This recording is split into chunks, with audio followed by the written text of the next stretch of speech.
হ্যাঁ কি বাজার টাজার করলে গো? আজকে আবার টাকা মাখা ঘুরিয়ে ফেলেন? না মা, প্রতিদিন আমার দাদু হয়। টমেটো নিয়েছি, হ্যাঁ টমেটো 500 নিয়েছি, ফ্রিজে আছে 500 নিয়েছি।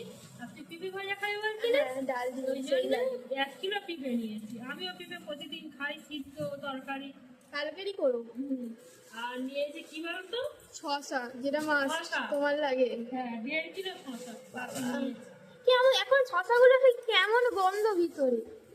তোরা খাস না, আমি খেয়ে উড়িয়ে দিচ্ছি। এই গেটগুলো তো আমার 3 দিনে শেষ হয়ে যায়। আর কি নিয়েছি দেখি, ও, পটল। এখন তো পটল ঢেঁড়সের সিজন। এই এই এই পটল ভাজা, ঢেঁড়স ভাজা আর পেঁপে ভাজা আর ডাল সেই লাগে।